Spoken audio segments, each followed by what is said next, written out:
tied me to the bed with a chain. I remember him catching the chain and putting me on it, saying, "Let's see if you won't take a very thick chain." He used a bicycle lock and tied my hands together. Another hand took a knife and tore my clothes. There was a knife there. Music. My name is Andrea. I'm from Mato Grosso do Sul, from the city of Duana. I want to report to you the things that happened to me. I remember being held in bed by my father, who then caught the chain and put me on it. He called out, "Let's see if you won't take a very thick chain." He used a bicycle lock and tied my hands together. He took a knife and tore my clothes. He put the knife to my throat. My name is Andrea. I'm from Mato Grosso do Sul and I'm from the city of Duana. I want to report to you the things that happened to me in my old relationship. I have 3 children from my first marriage and I already was suffering from violence. I experienced domestic violence and psychological violence from a child to people. I learned to respect each other, mainly when it came to the things of God, the Word, and then I was created knowing that respect is what is. This is what we should do. We should make principles and true. This is the Word, and then with already in my childhood unfortunately even created. In my previous relationship I had 3 children from a previous marriage. Unfortunately, I endured various forms of violence including domestic and psychological abuse. I learned to respect each other, especially when it came to religious principles and the Word of God. I was taught to respect others from a young age. However, as a child, I faced numerous challenges and experienced various forms of abuse. Unfortunately, many children go through similar situations. My father was quite lively when I was young.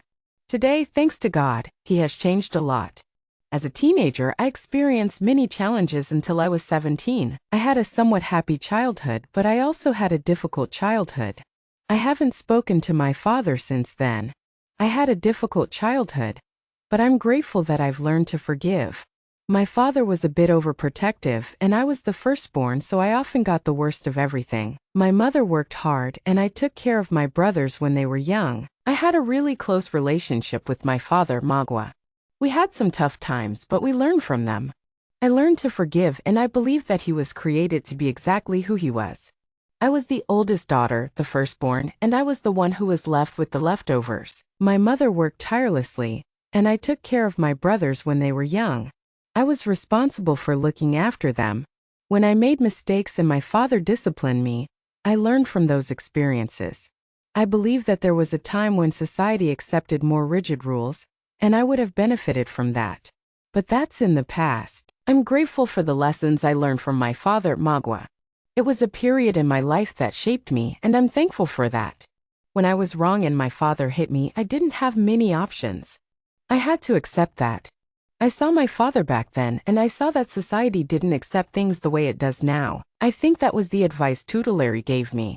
I believe that existed, not that it didn't exist, but if it did, it was more rigid. I wouldn't get so upset, but that's it. I'm not keeping my father's memory alive. It was a phase that I lived through, and I'm thankful for that. I kept my cool, and then it was already with 3 philosophies. I had my first marriage very young. Time later, unfortunately, and we split up. Then I remember having to leave the city and go to Matothic with my parents. There, I met the city and we stayed there for 6 or 7 years.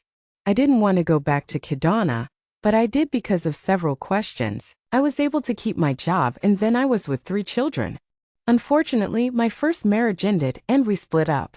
I remember moving out of the city of Aquidauana with my parents and going to Mato Grosso with them. There I met the city of Aquidauana, where I stayed for 6 or 7 years. I didn't want to return to Aquidauana, but my parents didn't listen. They left, leaving me alone with my children. I was afraid because I was alone in the city of Mato Grosso. When my father returned to the city, he sold the house and gave me 3 days to leave. He wanted to move in quickly. I didn't have many options. I had to leave. I was eager to move back, but my parents had already left for Sao Paulo, leaving me and my young children behind. I was worried because I didn't know what to do. Luckily, my father returned and sold the house. He gave me 3 days to leave. I didn't have many options. I had to leave. I went back to Aquidauana with my children. I had 2 days to leave the house. I came back to Aquidauana with 3 young children. After years of living there, I arrived in Aquidauana.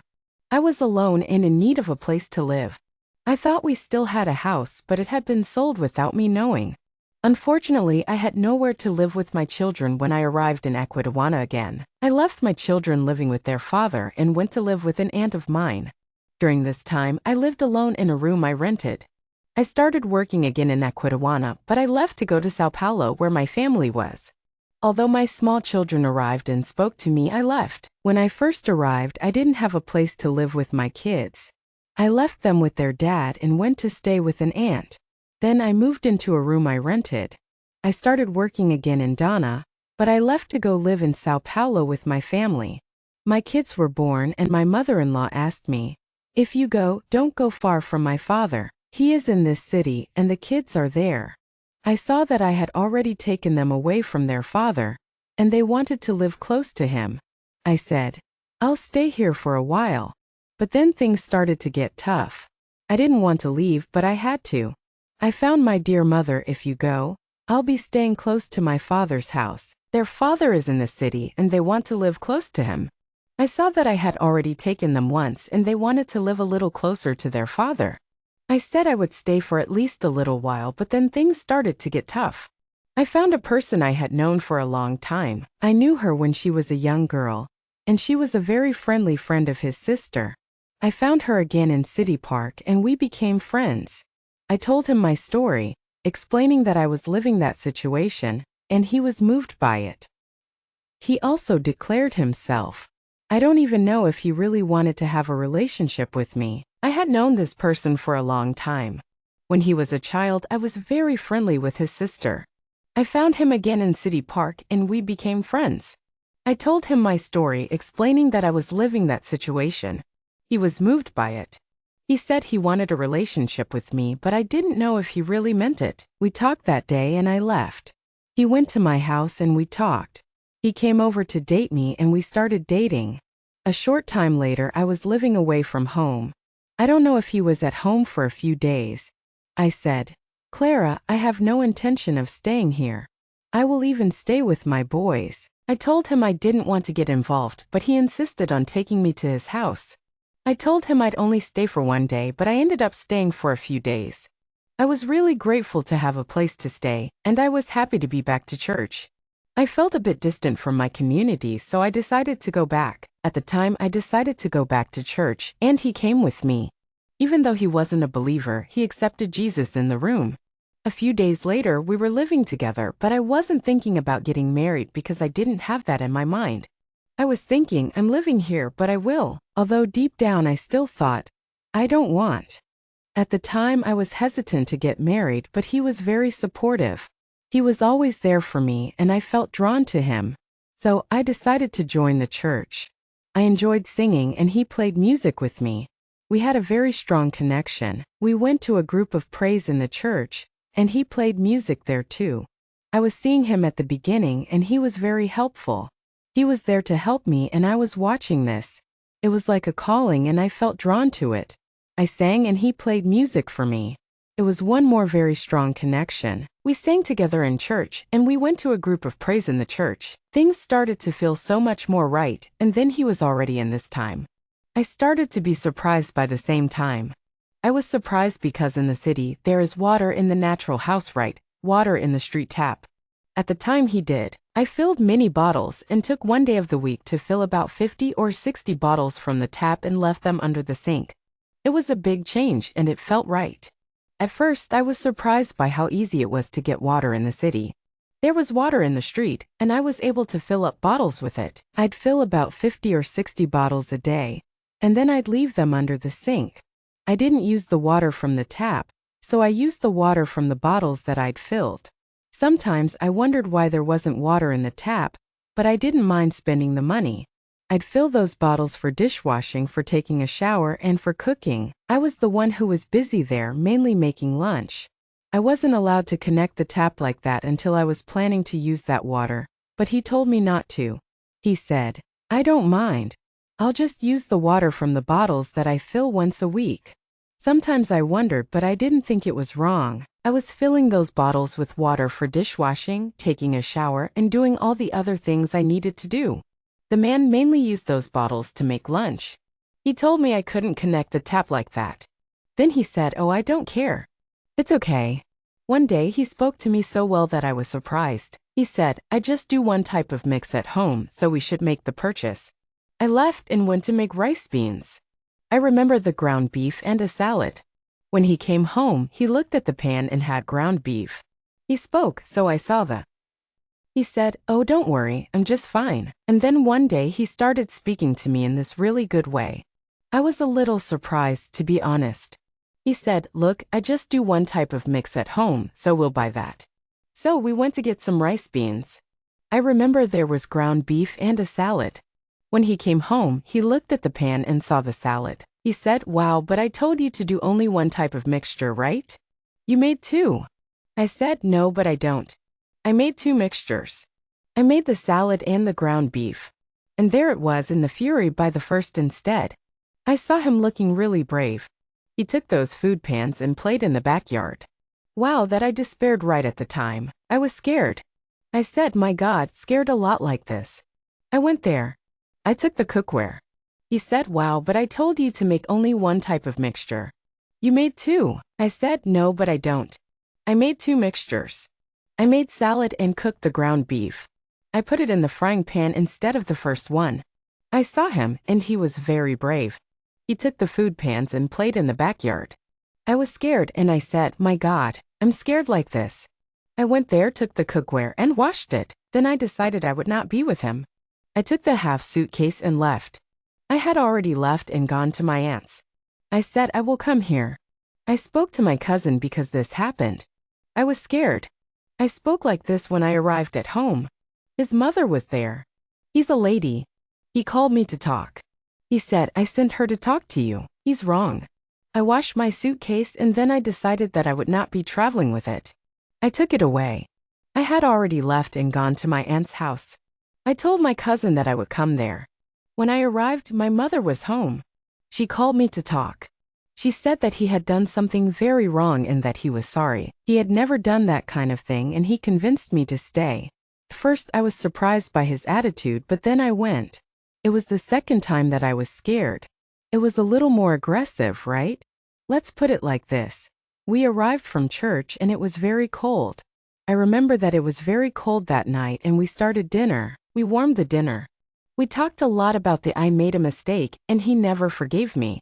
At first he was nice and I thought, okay, maybe I should stay. But then he surprised me. He was a little more aggressive. Let's be real. We got home from church and it was really cold. I remember that night being super cold and we started dinner. We started talking about church business, the Bible, and other things.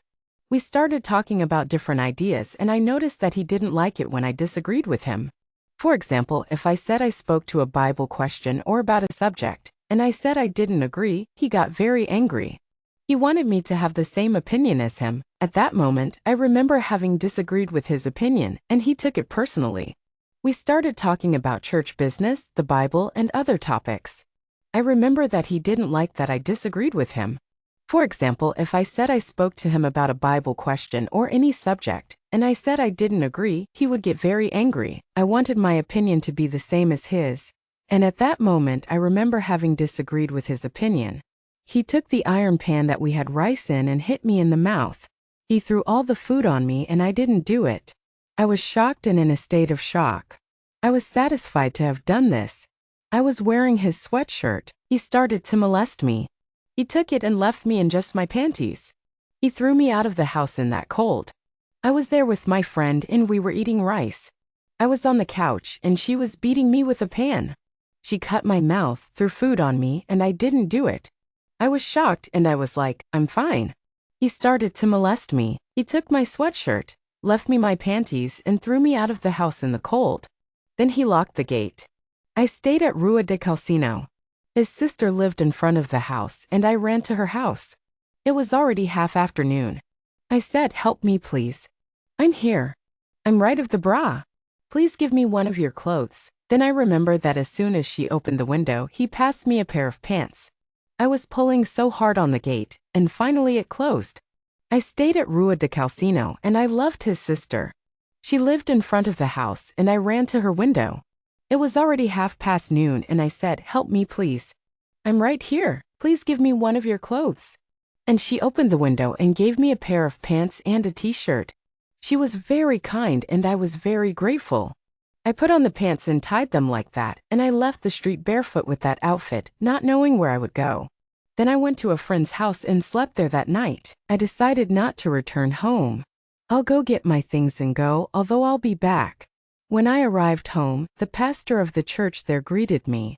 I was wearing a t-shirt and some pants that had fallen down. I gave one of the pants to a friend, tied the pants like that, and left the street barefoot with that outfit. I didn't know where I was going. Then I went to a friend's house and slept there that night.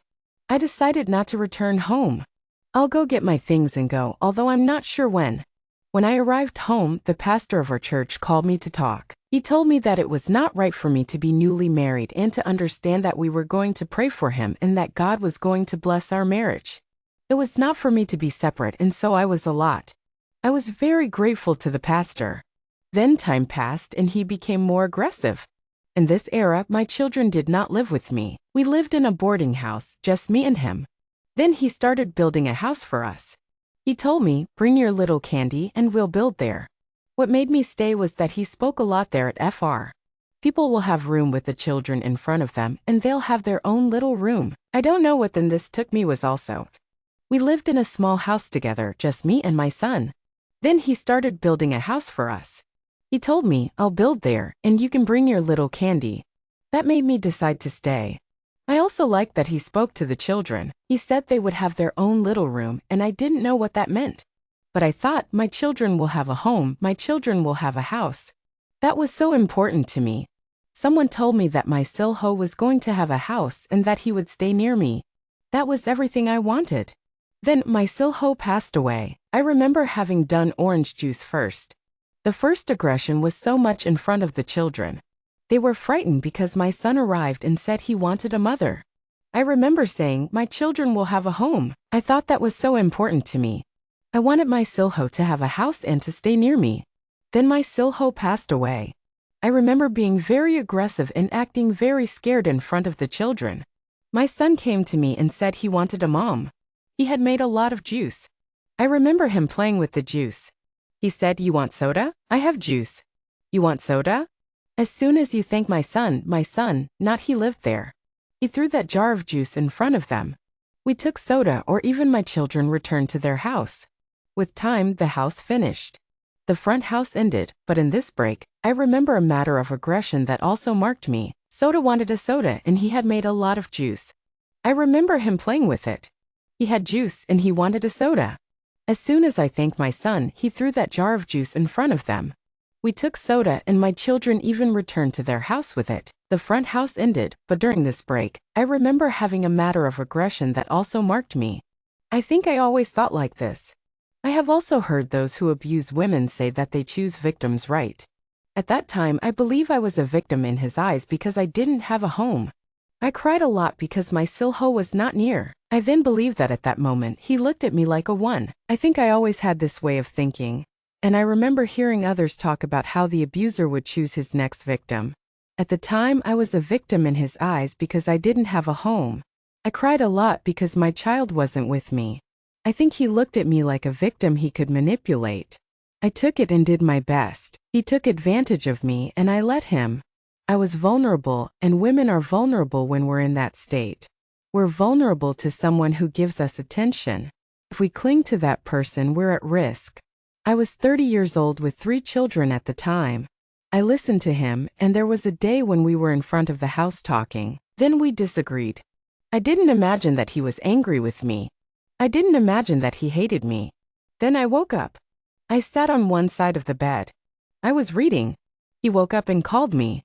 I was pretty young at the time, with 3 kids, and I listened to this part of the conversation. One day we were in front of the house talking and then we switched topics. I also disagreed, but we were sleeping. I didn't imagine that he had slept very angry with me, full of hate. Then I woke up and sat on one of the bed's corners. I remember him waking up and calling me. My dog K-Dels knew the dog. I was instantly so because until then, I was already knowing not to return him. Not to mention, I was learning to shut up when he spoke. So he already woke up, like he was cursing at me and my dog. I looked like that and I said as well. But I didn't even remember the consequences. He picked up the iron fan from the other end of the bed. My dog, who knows a lot about K-Dells, knew right away. I had already decided not to return him and I was learning to be quiet when he spoke. He woke up and started cursing at me. I looked like I was going to do the same, but I didn't even think about the consequences. He picked up the iron fan from the other side of the bed and threw it at me. It caught on my forehead and ripped a hole in it. Then his father arrived. Wow, I'm going to tell his father. He will help me. Then I remembered that he had taken a silver cloth and dried it. He was so kind, putting a cap on my head as he gently massaged my forehead. I felt so much better. Then he had this fan and it caught on my head. It hurt so much. I had a big cut on my forehead and blood was coming down. Then his father came and he was so nice. He said he'd help me and he did. He used a silver cloth to dry my blood. I went to tell his father, but he was talking to his father. I stayed home while I dried my blood and thought about telling him. He looked at me and I understood right away. I didn't need to say anything. Then his father left. His father said, "It's over." I found myself in front of the kitchen talking to his father. He stayed home while I dried the blood and wanted to tell him. He just looked at me and I knew not to say anything. I said, "I understand. I don't need to say anything." And then his father left. He put on a hat and spoke. "Now let's have lunch at the house of the friend of his." I remember that as soon as I was devastated, I felt like having lunch at his house with a hat on my head. It hurt a lot. I had to pretend that the weather was fine because he was all right. The guy's wife noticed and she called me to the kitchen. He put a cap on my head and said, "Let's have lunch at the house of the friend of his." I remember how upset I was when I had to wear a cap and pretend the weather was fine. The guy's wife noticed me and she called me to the kitchen. She said, "I want to talk to you alone." I wanted to stay alone with her and tell her everything. She was from there, and I took the box. I said, "Look what he did to me." "Look, my God," Andre said. "The police station is near here. I'll go there." I went down and hit his background. I ran to the police station. I found I couldn't let it go, so I stayed with her to tell her everything. While we were in the kitchen, she who was from there, I took the buns. I said, "Look what he did to me. Look there, my God." Andre spoke, "The police station is near here." Then I went down and hit his background. I went down and ran for the assault. I went to the police station where I found a sister of church who advised me not to go. I came back and I came back from deep. He did not see that I had left and I continued there. I went to the advice. I went on another council right, and then time passed. Each time, the situation grew more and more aggressive. He also had a fact. Yes, I keep all the knowledge, a lot of things that I'm counting. I'm remembering why there. I was advised by my sister from church not to go, but I went anyway. I didn't realize I'd left and I continued there. I followed the advice of another council, and time went by. Each time the situation grew more intense. I also had a lot of knowledge and I kept counting things that I remembered. I decided to hide some things, forget others, but I want to remember this because it hurt me a lot. This is what I will say. I remembered it because it involved my child, my son.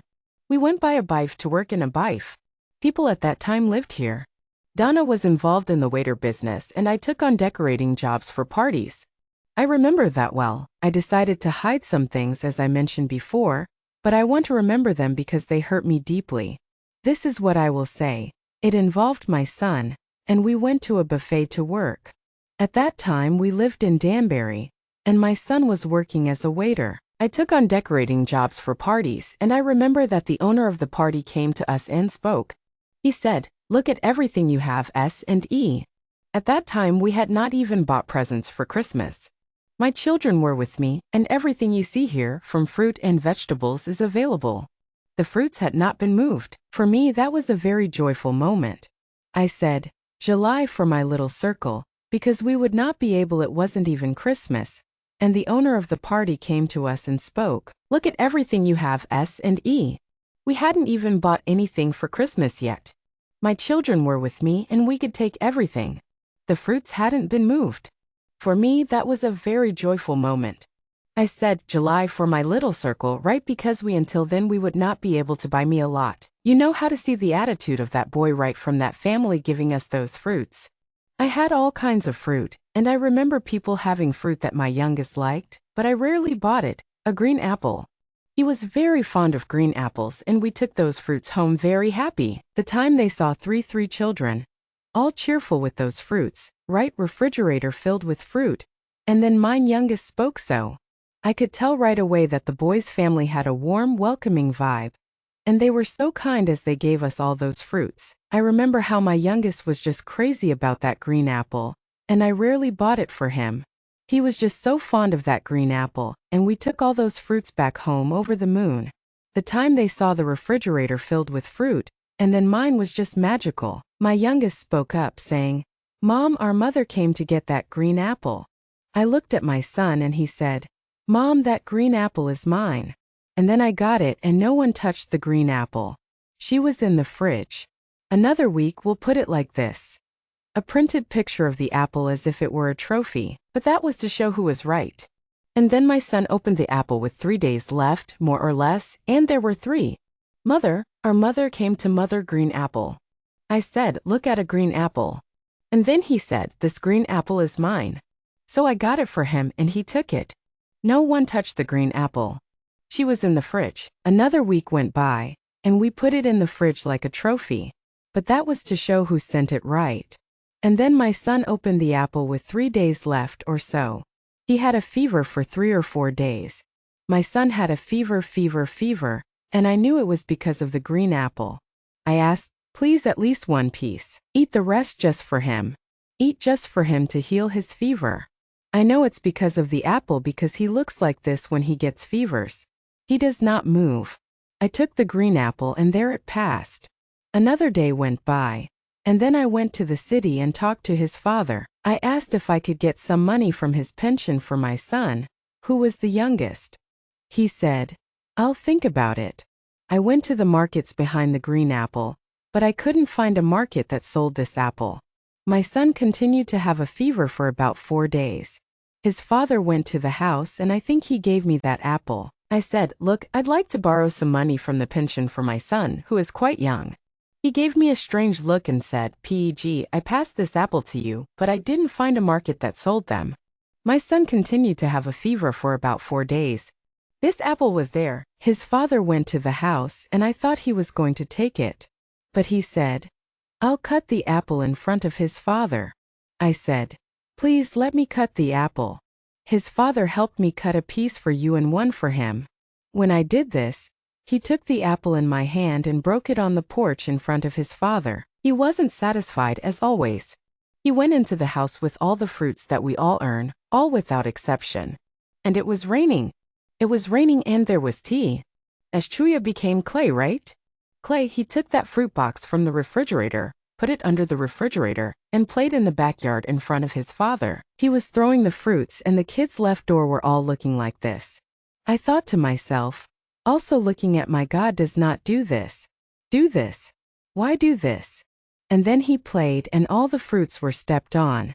Up nose and there I woke up like this.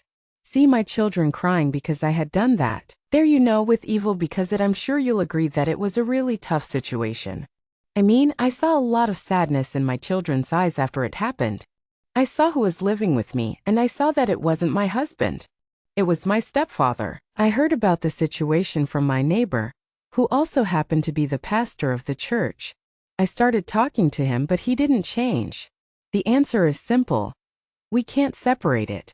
We are all praying, hoping and believing that he will change. I am praying, as are the brothers and the pastor. I expect this change to happen. All of this happened because it was still with him for a year. All of these situations happened during that time. Then there was the question of whether Ona also assaulted me inside the room after he kicked me. My youngest knocked on the door, his voice shrill with emotion. "Mother! Mother!"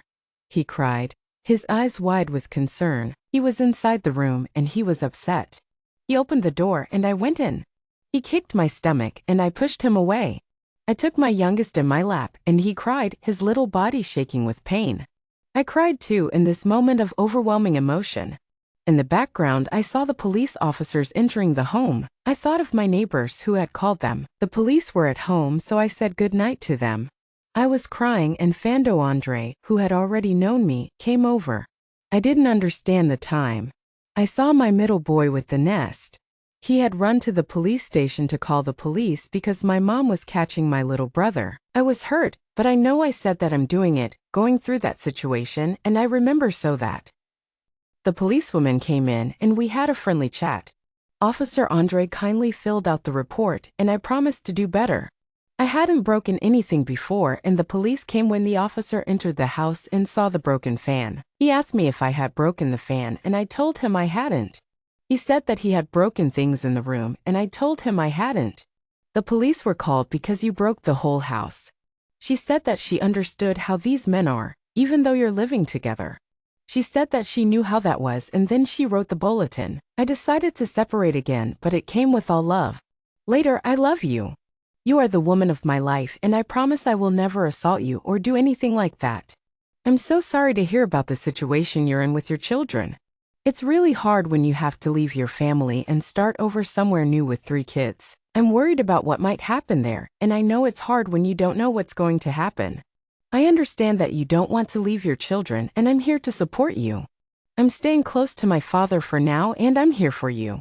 I know it's hard when you're in an aggressive situation, and I'm here for you. I'm sorry to hear about the assault, and I'm here for you. I know it's hard when your neighbors are on his side, but I'm here for you. It's interesting how things have changed since the assault. I used to see my neighbors, but I don't anymore. I think it's important to understand that people who commit assault don't necessarily intend to hurt others. They might just be acting out of a place of need or desperation. It's crucial for us to recognize that these individuals are often more in need of support than we are. They might be struggling with abandonment issues or other emotional needs. We need to be understanding and compassionate towards them. To the mind, they end up roaring. You won't be anyone after you leave. You'll feel vulnerable and you'll wonder where you'll go from there. He's right. Life, good or bad, takes care of my children, well or bad. I have a house and it was like that in my head. They're manipulators. They manipulate the whole question, the whole situation, and even your finances. There was just no way out of that relationship, you know? Music, and that city of the day, that of a year. My parents lived in a vineyard and then I went to. I had no job here for a while. He went to the city of Sao Paulo and there continued the aggressions. And usually when he assaulted me, it was indoors in the room. My parents did not hear me. I did not speak. Then he moved to a contest in the city of Guia Lopez, here also in Mato Grosso do Sul with 6. After months of being there, I had a moment of clarity. I said, now it's his turn to leave, but I'm not going. I was working on something for my son who loved that city. He was in a baseball business and he loved play ball. Each was in a club. Flamenguinho had met Maracana. I saw joy there because I hadn't seen it for a long time. I saw joy in the boo of my Theo. They loved this city and I said, I really don't think I can go with you. I'll stay here and compete though. But this isn't a competition, is it? I understand. I know you'll be well. Let's have a health plan. But I won't go. I won't go there. I saw a moment, spoke, and now it's time. I don't. I'll go. I'll see myself remember this man. And then I went to talk to my dear mother. I look at her and say, hey mom. I speak to her and she says I was the one who passed away in the city of IG Lopez. I don't want to go there now because of this question. I didn't open the game with her, but she already knew more or less. She had already seen some very ugly attitudes from him, but she looked at me and said, so you don't go, and so on. At the time, I really took in a lot, and I said to myself, Mom, I don't want that kind of mother. I'm working on myself. Scream at school, don't you go and know that mother business doesn't want to see a separated daughter. I had already gone through a separation. In their minds, it was shameful. They go through the first shame of separating from the father of my phylum. I remember that I know it was hard on everyone, especially my mother. She was so hurt when I told her I was going to marry someone. She said, my daughter, you got married in the church. You had a religious wedding. You can't separate. Come back with him. Go to that and I mother. I cried and said, no, I don't want to. I want to be with him in front of him. This only made my mother more upset. I was judged a lot because of that. At the time, no one wanted to see my side about this separation, especially my mother. I hurt my mother more by saying that I was married on paper and that meant I couldn't separate from my husband. I came back with him and I went to my mother's house. I cried, "No, I don't want to." I wanted to be with him and I remember entering the room and freaking out. I shouted, "I don't want to go." I didn't look like a child afraid of something. When a child has that attitude of despair, I had this attitude. I remember playing with the things in my wardrobe like this on the floor because I had to pack the suitcase. Crying and screaming, and my mother there. She had an I remember when I first came to Goulots. I was so nervous and I was playing with things on the floor. I remember shouting, "I don't want to go." I didn't look like a child afraid of something. When a child is in despair, I had the same attitude. I remember playing with the things in my wardrobe because I had to pack the suitcase. I remember crying and screaming and my mother was there. She had an attitude, so today I speak like this. I see that many people are confused by spiritual questions, and she arrived expelling everything. She raised my hand and expelled in the name of Jesus as if she had possessed me. But I wasn't crying because I knew that bad things happen. I looked at the hand of God. The moment I had alone with her, I spoke to my mother, but she assaulted me. "Mother, but no, we are going to. I'm going to start a prayer campaign, and I'll be free, but I won't be separated." I was going to be in the vineyard. I didn't have the support of my mother, so how was I going to stay in that city? We lived in a very large house where my mother lived. I lived with her and she said, "I don't support you if you stay." I won't. Music, I came to Goulots. I left my Silho in Vinhedo and came. I'm about to start a prayer campaign, and I'll be free, but I won't be going far. I was going to be in the vineyard. I didn't have much support from my mother. We lived in a very large house and she lived with me. She said, "I won't support you if you stay." I came to Goulots. I left my Silho in Vinhedo and came to the city of Goulots, starting from scratch. People had nothing to do with my mother. At the time, his mother was married to another woman. I lived in that situation. I know. No matter what his mother thought of the other woman, I didn't have a good relationship with her. The world knows this, and so does his mother. She always favored him in everything. I lived with her for 3 months. It was a very difficult time. My journey in Goulots began anew, as I found myself in a situation where my mother's spouse was not supportive. I faced this challenge and my mother, who was not fond of her, graciously took me in. For a period of 3 months I resided with her, and it was a time of hardship. I did not face any physical abuse from my mother's house because I believed that if she witnessed it, she would have supported me. However, she did resort to humiliation. We then moved to a rented house and we bought a land house and lived there. Life continued and so did the challenges. My children came to live with me and the cycle began anew. Paul chose to stay with their father and I went to Villa Lopez. There I faced further struggles. He didn't assault me at his mother's house because he thought she would support me. But he did humiliate me, and then we moved to a house we were renting. We bought a house and lived there. Then my children came to live with me and everything started again. My children came and Paul stayed here with their father. Then there was a lot of torture in my life because he got worse. He started to judge me too. The same thing went to church. The pastors didn't separate us. I put my situation right. I always asked for help. Only when I saw that everything was coming back to me, that the things would solve if I had a very big hope, he was going to change, that my situation was going to change, right? Things got really tough and I had to go to a church group to find some comfort. We'd sing together and it was a beautiful thing to see, but at home it was a different story. He really showed who he was for people on the street. After all that, I learned a lot. People don't believe me and they don't believe much. Everything I lived through is a lot. I had a really hard time believing what happened, and I couldn't stop thinking about it. I went back to a church I used to go to and the pastor was there. I sang with the group and it felt good to be together and praise the Lord. But at home it was a different story. I felt like I was living in hell. I saw people on the street and I felt like I didn't fit in with them. I didn't believe in God and I felt like I didn't fit in with the people around me. I felt like I lied to myself and I saw these pastors like Quill Lopez who were really supportive. I saw things happening, like him assaulting me and cursing me and speaking ill of me, but he didn't stay by my side. I was my own God, but that happened. Today I keep looking and I'm grateful for that. I went to a psychologist and I'm thankful for that. I had to go through a psychologist after the separation, and I'm grateful for the people who support me in my journey. I've had some challenges recently, but I'm grateful for the people who have helped me through them. I admire the progress we've made in society, and I'm hopeful that we can continue to move forward together. I had a panic attack later on, but that's another story. Today, I'm here to talk about what I admire most about today's society.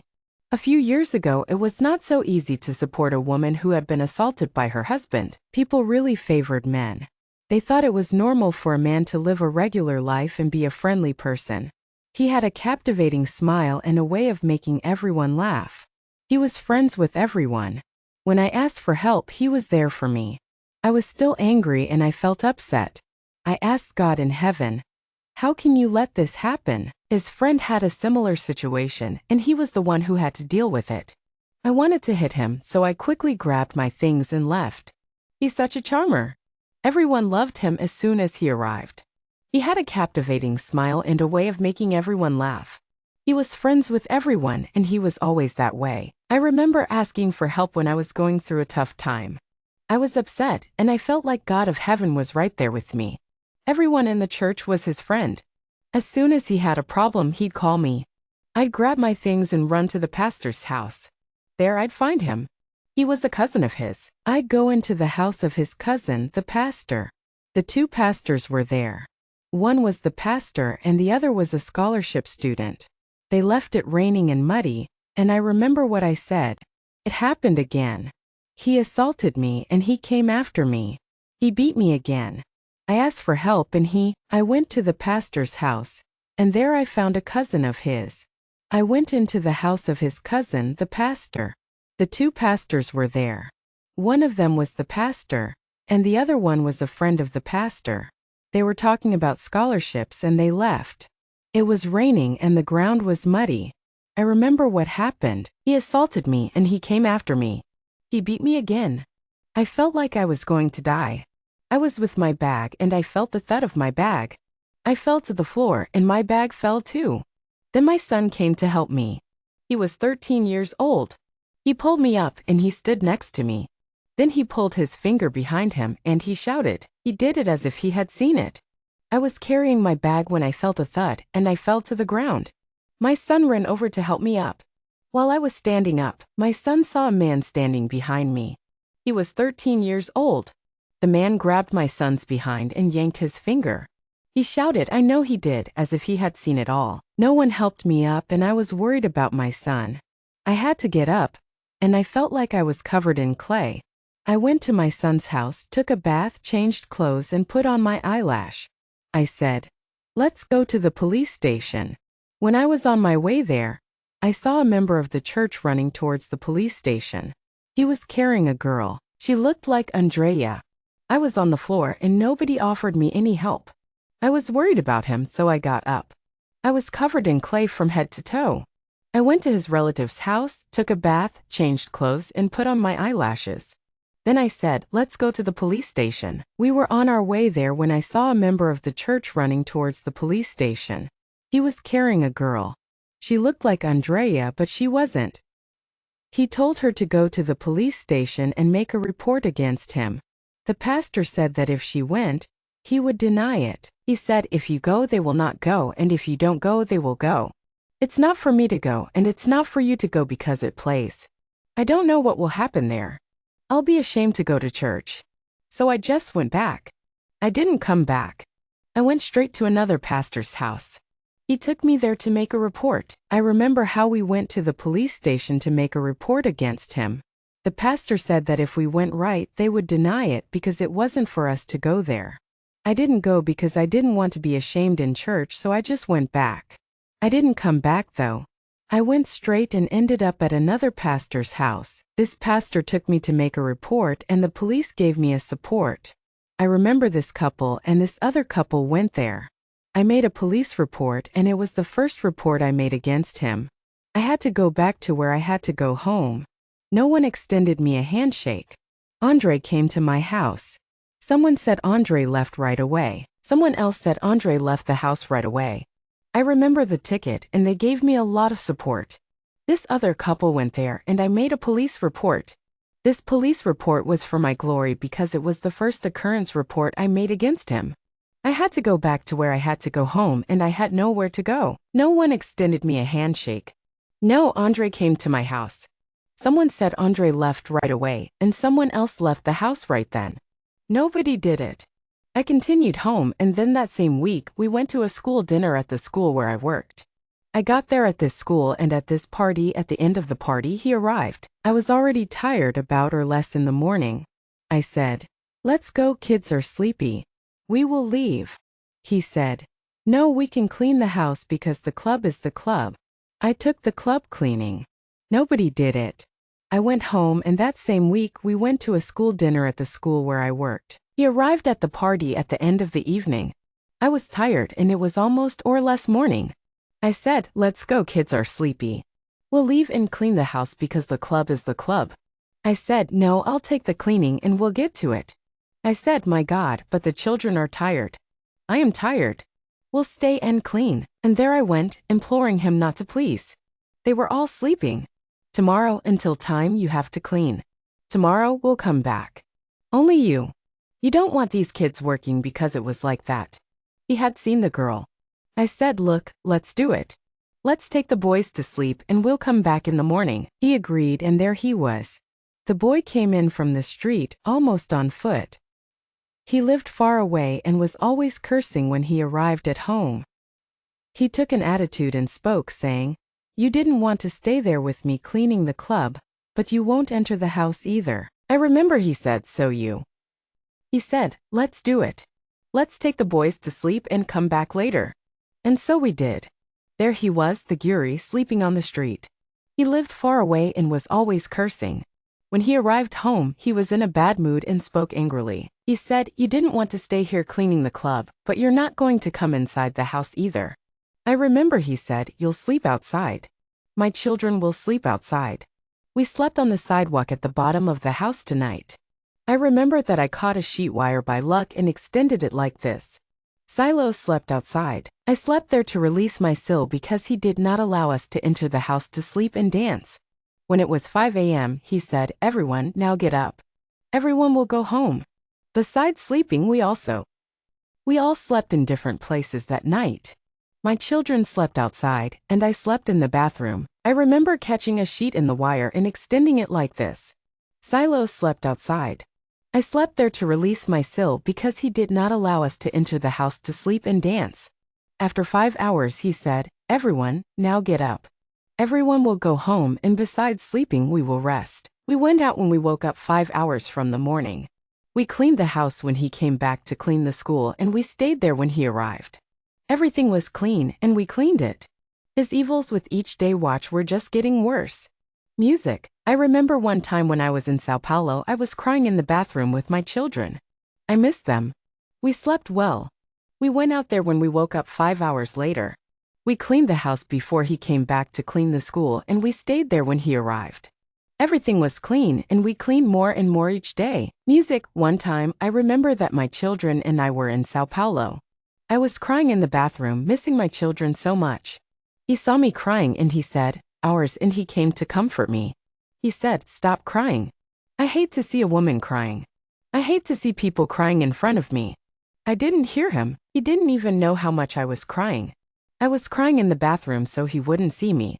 When he picked up my hair, it was a little longer. He saw me crying and he said, "I'll talk to you. I'll make you feel better." He said, "Stop crying. I hate to see a woman crying. I hate to see people crying in front of me." He didn't even notice how I was crying. I was crying in the bathroom and he didn't see me. When he picked up my hair, it was a little longer. He wrapped his hand in my hair and pulled me out, dragging me through the whole house. Ali's house had a big balcony and he dragged me on the floor. As I went through the doors, my body was going to have everything. He pulled me to the front of the house by my hair and he stopped crying because I was crying for longing for mine. Then there's the question of mini aggressions for so one. He grabbed my hair and pulled me through the house and I remember the balcony door came into view. He dragged me to the floor and as I went through the doors I felt like I was drowning. He pulled me to the front of the house by my hair, trying to stop me from crying. I was crying because I was missing my family. I was also dealing with a lot of other forms of abuse. I remember that as soon as this happened, I felt a sense of shame. I felt like many women were dealing with similar issues. I felt shame at the time of intimacy. I usually said no and he would leave me be. I liked to wear my clothes, so I would stay in the body. Sometimes I wore a nightgown and I liked it. I didn't like to take it off. I had a hard time with this one, and I'm sure many women do too. I felt ashamed, and I think I still do. When it came to intimacy, I was usually saying no, and he would take off my clothes. I liked to keep my nightgown on, and I didn't like to take it off. He forced me to take it off, and I remember his attitude. I don't believe I went through it. He chained me to the bed. I remember him catching the chain and putting me on it. He called, "Let's see if you won't take it." He took a very thick chain from a bike lock and tied my other hand to it. He said some things to me that I'll always remember. He said, "You're not going to do that, are you?" I said, "No, I won't." I remember the way he spoke to me. It was so cold. When I think back, I don't believe I went through it. He tied me to the bed. I remember him catching the chain and putting me on the bed. He called, "Let's see if you won't take." He took a very thick chain from a bike lock and tied my other hand to it. He took a knife and tore all my clothes. He put the knife in the knife, and it came up. I said, "I remember." So I closed my eyes like this and said, "God, don't let it happen to me," because I knew how I would stay. I had already suffered this in my childhood, and I said, "God, don't let God let me leave." I looked at him, crying like this. I said, "Like that doesn't do." I grabbed a knife and tore all my clothes. I remember saying, "I don't want this to happen to me." I closed my eyes and said, "God, please don't let this happen. I've already suffered this in my childhood, and I don't want to go through it again." I looked at God, crying, and said, "I don't want this. Please don't let this happen." I think God heard me. He moved away from me but let me spend the night like this. I didn't want to be naked, and I cried a lot all night. I was so scared, but I found the courage to do this. I searched for you, and then I said, "Forget you. I really don't want to do this, and I'm sure God understands." He was there when I needed him, even though he didn't change my situation. I spent the night in a state of uncertainty, and I cried a lot. I was overwhelmed, and I couldn't find the strength to do this on my own. I started to feel embarrassed because I had a woman who liked to catch my husband. She caught him because he was beating her, and she didn't do anything about it. Then a psychologist friend of mine saw me and gave me some great advice. She said, "Andrea, you don't want to do this." I said, "No, I don't think that'll work. I'm not going to make any appointments or consults with you." She said, "Andre, you're doing this treatment with me for 3 months. You'll drop it because the patient isn't me." I thought he was sick. He's a psychopath. He's right in my head. He's a psychopath. He's right in my head. He's a psychopath. He's right in my head. He's a psychopath. He's right in my head. He's a psychopath. He's right in my head. He's a psychopath. He's right in my head. He's a psychopath. He's right in my head. He's a psychopath. He's right in my head. He's a psychopath. He's right in my head. He's a psychopath. He's right in my head. He's a psychopath. He's right in my head. He's a psychopath. He's right in my head. He's a psychopath. He's right in my head. He's a psychopath. He's right in my head. He's a psychopath. He's right in my head. He's a psychopath. He's right in my head. He's a psychopath. He's right in my head. He's a psychopath. He's right in my head. He's a psychopath. He's right in my head. He's a psychopath. He's right in my head. He's a psychopath. He's right in my head. He's a psychopath. He's right in my head. He's a psychopath. He's right in my head. He's a psychopath. He's right in my head. He's a psychopath. He's right in my head. He's a psychopath. He's right in my head. He's a psychopath. He's right in my head. He's a psychopath. He's right in my head. He's a psychopath. I said to her, "I'm not okay. I do all this and I'm not okay." She said, "You're not mentally well. Otherwise, you would not have accepted this situation." I said I did not want to do this treatment with her and I did not accept it. And then I lived this way until one day I went to a church. Even there, I went with a group of praise together with him, but before that I arrived. I shared everything with the pastor. I told him everything I had lived and everything I said. I told him, Pastor, I live for him. He lives for me. My children already saw this. I don't know. I'm about to take my life again because I can't take it. But I can't take it anymore. The last time I tried to take my life, I went to Campo Grande. We were there. It is a business there. We went to Casim's and I remember the building we went out today, and I felt so much. I have no regrets. We were on the 9th floor and I said, I'm going to play because I don't want to. But then God touched my heart, so I didn't do it because I had my son to care for. I remember having retreated, but I didn't. I endured that situation more and I deleted this for Herdell. She said, well, for me, she said so. No, you don't, she said, her eyes wide with concern. I looked like this. I said, wow, but how so? You don't go separate, she said, her voice gentle but firm. You are waiting for what to separate you. Kill him to kill you because this is what it will happen. You will be killed by hand. When I saw the pastor speak to me, I said, is Liberator? Like this, she said, her tone warm but firm. Then I can separate. I can. You can't, I said, my voice gentle but firm. You must have to separate from this man or he will. He was in the house and he had changed for a while. For about a month he was like a different person.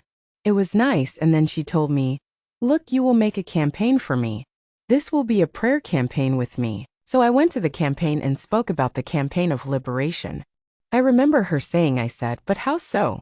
And I said, liberation campaign that needs him. And she said, it is not for him, it is for you. I spent about 15 days working on the prayer campaign, and it was a really positive experience for me. I felt more confident and secure in my relationship, and I was ready to face life and take care of my children. Talking to her really helped me feel stronger and more confident. Before that, there was a lot of pain and confusion, but after that, things started to feel more positive. I remember him throwing a bucket of ice on my head, and that was a really tough moment, but it made me realize that I could overcome the challenges we were facing. I was in the church when the pastor's wife came to see me. She said that my husband and I should separate, and she would support me. I was very scared, but I took the courage I had and separated. When I went to the form to file for divorce, I was accepted.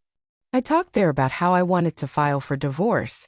I got the roll of the divorce so he could sign for it. I was afraid to go there, but I went in the house to deliver it to him. I knew what he was going to try to do. He took my son and lived with me.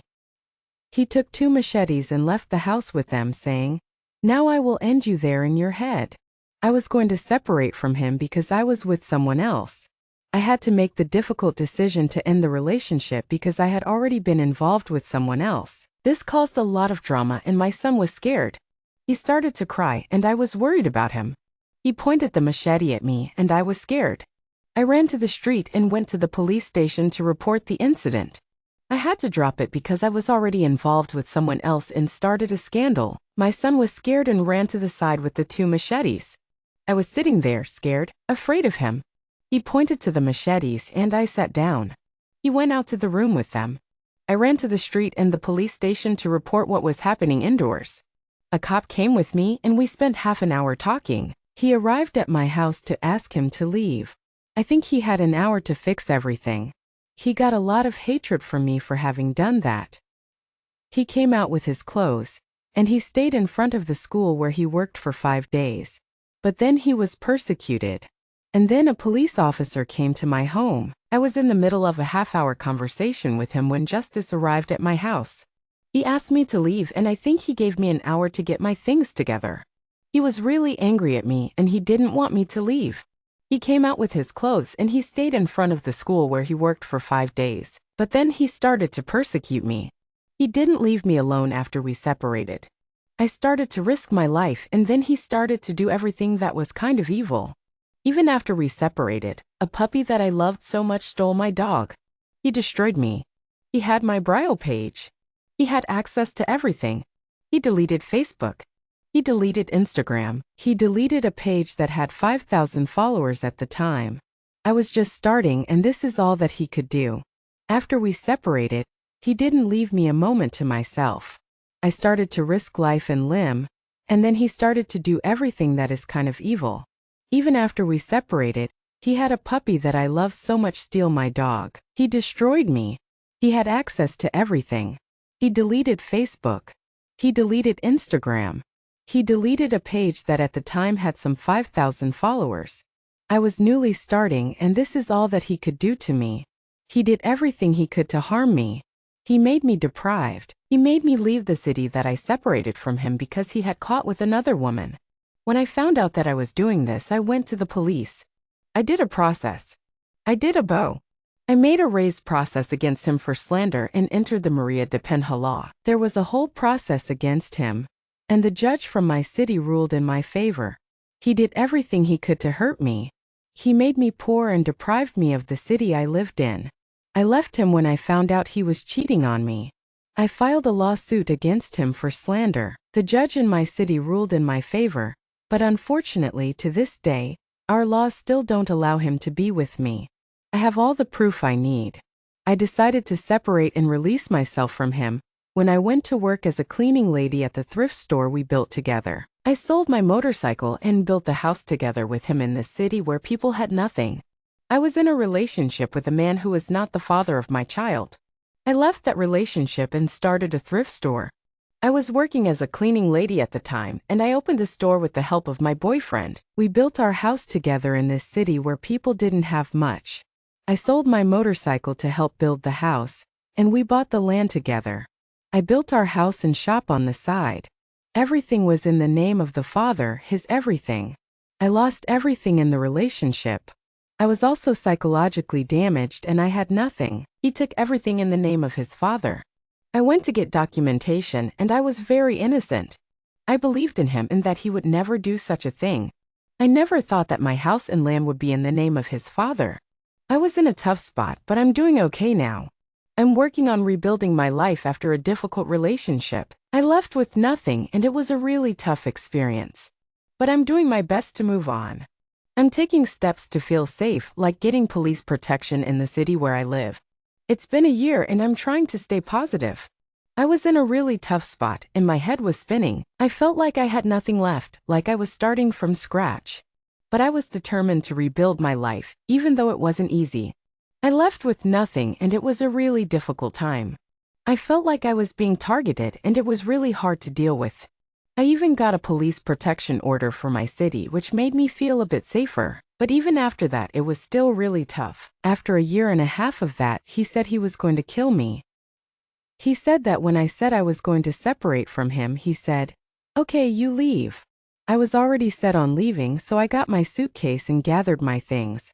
He saw that I was organized and he said, "Okay, then I'm going out." Even before the officer said he could get after a half hour of being mistreated, he said he was going to separate us. At that moment, I said I was going to leave. He said, "So you're leaving?" I was already set on leaving. I gathered my things and arranged everything. He saw that I had tidied everything up, so he said, "Okay, then I'm going out." The same week, when he saw that I was also determined to leave, he decided to leave home. He took a glass of alcohol and poured it on me and my clothes. He threatened to set fire to me, and I got the alcohol from him. I had to say no. The same week, he saw that I was leaving home. I couldn't take it anymore. He got a glass of alcohol and poured it on me. He poured alcohol on my clothes, and he was on the side of the bed. He said that if I said no, he would set fire to me. I had to say no. I'm not leaving. I won't be quiet. I won't leave there. He left right today. I have a problem with the kick that he gave me. I have a problem with the kick that he gave me. I have scars on my body from the kick that he gave me. I have scars on my forehead from the kick that he gave me. I'm alive thanks to God, but it was not easy to live through everything that I went through. Today I tell my story to women who are sometimes within religion. I'm not going anywhere. I'm not going to be quiet. I'm not going to leave. He left right today. I have a problem with the kick he gave me. I have a problem with the kick I gave him. I have scars on my body from the kick he gave me. I have scars on my forehead from the kick he gave me. I'm alive thanks to God, but it was not easy to live through everything I went through. Today I tell my story to women who are sometimes within religion, and there is no one to support them. Sometimes they come to report even to their shepherds and they talk. We will not pray. Let's pray that God will set me free today. I learned that if you denounce, you tell your pastor that you are living this situation, and he says that he will pray is to denounce the aggressor and the pastor who can. Today you denounce the two, denouncing the person, but you also denounce your pastor because there is no liberty. I understand that sometimes it can be hard to find the right words to support someone. I've heard people say, if you come to report, even your shepherds, we will not pray. But today, I learned that if you denounce, you tell your pastor that you're living this situation, and he prays for you. So today you denounce the two, the aggressor and the pastor. But you also denounce your pastor because there is no liberation. It's important to see that the mistake is the person. They want to get out, but they don't want to leave. They want to continue living their life with aggression. Today, this person is married to another woman, and sometimes she is living what I lived and not speaking up because I did not tell anyone. I did not tell my family, and they didn't know anything. Several times I did not tell my family. I'm so grateful for the support I've received. It's been really tough. And I'm so thankful for the empathy and understanding. I've been struggling with a difficult situation with my brother. He's been really aggressive, and it's been hard to know how to handle it. I've tried to talk to him, but it's been difficult. I'm worried about my family, and I'm hoping to find a way to address this issue with my brother. I've been struggling with fear and uncertainty, and I'm grateful for the support I've received. I'm trying to move forward and create a better life for myself and my family. My family came home and asked me questions. My brother was the one causing all this trouble. If I had Andre, my brother, he would speak. He doesn't speak. I myself also said that I was no longer afraid of him. I was afraid of what he might do to my family. He threatened me so many times. I loved the day I left. I loved you, Garf. I'm here in this home. How many times have I heard, get out of here? I will kill you. I will kill your son? This was happening every day. I stayed because I was afraid to get out of that relationship. He beat me and my mother. The leader's neighbor helped me. He was the only one who entered my house and saw what was happening. He tried to kill me many times. I almost died. He saw that I was losing all my breath. He arrived indoors. I was so scared that I couldn't speak. I was stuck in a relationship where my partner would get violent. It was terrible. I was so scared that I couldn't even think. I couldn't even speak. I was in so much pain. I was in a situation where I couldn't escape. I was in a situation where I couldn't get help. I was in a situation where I couldn't escape. I was in a situation where I couldn't get help. I was in a situation where I couldn't escape. I was in a situation where I couldn't get help. I was in a situation where I couldn't escape. I was in a situation where I couldn't get help. I was in a situation where I couldn't escape. I was in a situation where I couldn't get help. I was in a situation where I couldn't escape. I was in a situation where I couldn't get help. I was in a situation where I couldn't escape. I was in a situation where I couldn't get help. I was in a situation where I couldn't escape. I was in a situation where I couldn't get help. I was in a situation where I couldn't escape. I was in a situation where I couldn't get help. I was in a situation where I couldn't escape. I was in a situation where I couldn't get help. I was in a situation where I couldn't escape. I was in a situation where I couldn't get help. I was in a situation where I couldn't escape.